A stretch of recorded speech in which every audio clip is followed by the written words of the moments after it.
Hello students, अस्सलाम वालेकुम। मैं हूं सारिम और आप देख रहे हैं सारिम एजुकेशन। सो स्टूडेंट्स, आज के लेक्चर में हम पढ़ने जा रहे हैं इमोशनल इंटेलिजेंस। इमोशनल इंटेलिजेंस हमारे पास साइको के रिलेटेड एक टॉपिक है जिसको आज हम पढ़ने जा रहे हैं। तो इमोशनल इंटेलिजेंस को हम कई लेक्चर्स में ब्रेक करेंगे। तो आज फर्स्ट लेक्चर है इमोशनल इंटेलिजेंस का। तो इसमें हम हिस्ट्री पढ़ेंगे इमोशनल इंटेलिजेंस की और बेसिक इंट्रोडक्शन की तरफ जाएंगे और फिर इमोशनल इंटेलिजेंस के लेवल पढ़ेंगे। फिर फर्दर लेक्चर्स में हम इसके बारे में और बात करेंगे। तो चलिए स्टूडेंट्स, स्टार्ट करते हैं इमोशनल इंटेलिजेंस के हिस्ट्री से। ओके स्टूडेंट्स, तो अब हम आ जाते हैं जी अपने हिस्ट्री ऑफ इमोशनल इंटेलिजेंस पर। इमोशनल इंटेलिजेंस का सबसे पहले नाम किसने यूज़ किया था जी? तो ये एक साइकोलॉजिस्ट थे, वेन पेन। उन्होंने अपने डॉक्टोरल थीसिस में सबसे पहले इसका नाम यूज़ किया था, इमोशनल इंटेलिजेंस का। फिर इसके बाद दो साइकोलॉजिस्ट थे, इन्होंने अपना एक आर्टिकल बनाया था इमोशनल इंटेलिजेंस के नाम से। तो इसके बाद फर्दर जो इमोशनल इंटेलिजेंस का कंसेप्ट हमें दिया है तो वो डेनियल गोल्डमैन ने दिया है 1995 में। 1995 में डेनियल गोल्डमैन एक साइकोलॉजिस्ट थे। उन्होंने क्या किया था जी कि उन्होंने एक बुक लिखी थी, emotional intelligence and why it can matter more than IQ. Emotional intelligence के नाम से उन्होंने बुक लिखी थी और उसमें इमोशनल इंटेलिजेंस का सब कुछ उन्होंने लिखा था और साथ साथ में उन्होंने ये भी एक्सप्लेन किया था कि ये आईक्यू से क्यों इम्पोर्टेंट होता है। ओके स्टूडेंट्स, तो अब हम आएंगे अपने बेसिक इंट्रोडक्शन ऑफ ईक्यू पर कि इमोशनल इंटेलिजेंस बेसिकली होता क्या है। So EQ is recognise, understand and influence the emotions of other. तो ईक्यू इमोशनल इंटेलिजेंस हमारे पास बेसिकली है क्या चीज़? तो इमोशनल इंटेलिजेंस हमारे पास है कि समझना, इमोशंस को समझना। इमोशन के समझने को बेसिकली कहते हैं इमोशनल इंटेलिजेंस, कि अपने इमोशंस को समझना और दूसरे के इमोशंस को समझना और फिर अपने और दूसरे के इमोशन को समझकर फिर उस इमोशन को मैनेज करना या उस इमोशन का रिप्लाई देना। हमारे पास क्या कहलाते हैं स्टूडेंट्स? Emotional intelligence.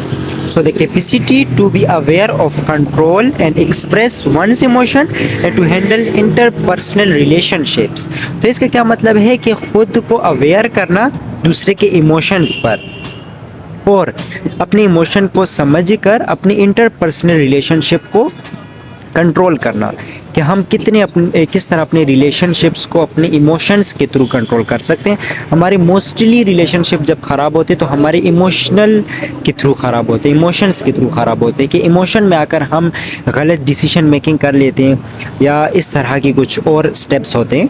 तो इमोशनल इंटेलिजेंट जब पीपल होगा, जिसमें इमोशनल इंटेलिजेंट होगा जिस बंदे में, तो वो अपने इंटरपर्सनल रिलेशनशिप को भी मैनेज कर सकते हैं, उसे भी बचा सकता है। तो ये हमारे पास बेसिक इंट्रोडक्शन है इमोशनल इंटेलिजेंस का।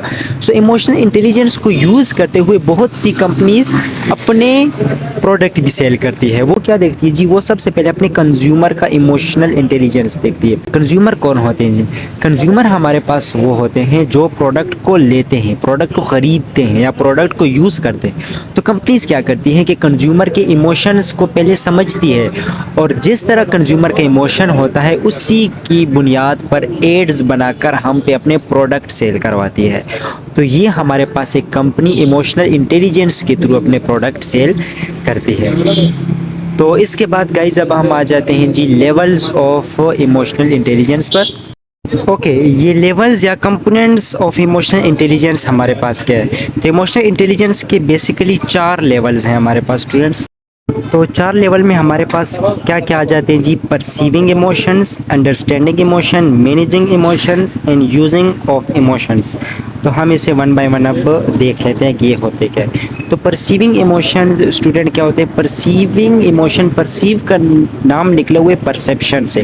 तो परसेप्शन इमोशन में क्या होता है कि दूसरे के बॉडी लैंग्वेज से या उसके फेशियल एक्सप्रेशन से पहचानना कि उसके इमोशंस क्या हैं। अगर एक बंदा रो रहा है तो पहचाने, हम समझें कि वो रो रहा है इस टाइम, उसके फेशियल एक्सप्रेशन से हमें पता चलेगा कि वो रो रहा है। तो किसी के फेशियल एक्सप्रेशन से या उसकी बॉडी लैंग्वेज से इमोशंस को पहचानना हमारे पास इमोशनल इंटेलिजेंस का फर्स्ट स्टेप है, परसीविंग इमोशन।